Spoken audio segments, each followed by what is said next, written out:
Now, one of the most powerful storms ever recorded in the Caribbean, Hurricane Melissa's death toll has risen to 49 after causing some widespread devastation across the northern part of the Caribbean.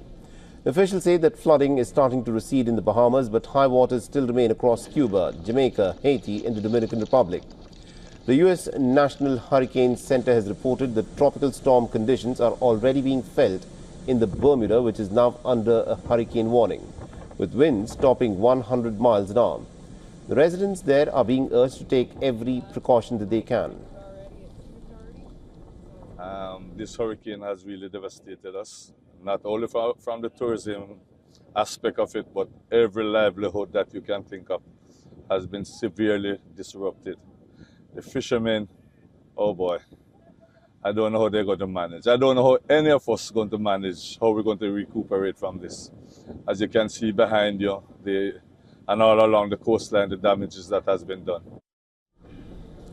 The Melissa slammed into Jamaica and Cuba earlier this week with devastating force. In Jamaica, the officials have confirmed at least about 19 deaths, most of them in the hard-hit parishes of Westmoreland and St. Elizabeth. Power and communication lines are down, and it could take days before the full extent of the damage is known.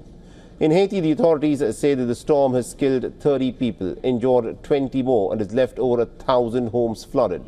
Some 16,000 residents are now in temporary shelters, and in Cuba, where the storm hit, the community is already struggling through a deep economic crisis. Now, the damage is catastrophic. Entire neighborhoods are underwater, homes have collapsed, power lines are down, and many streets are simply impassable.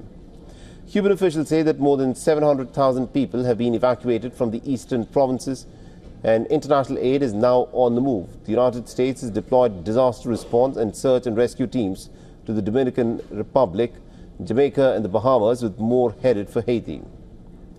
Now, Washington says that it's also offering humanitarian aid to Cuba. The United Kingdom has pledged about £2.5 million, that's about $3.3 million, in emergency funding and organizing chartered flights to help British nationals leave the region.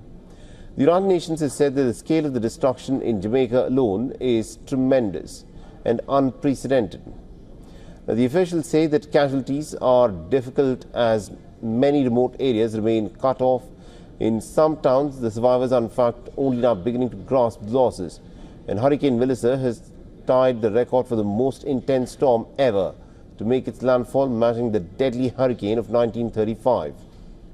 For all the latest news, download the WION app and subscribe to our YouTube channel.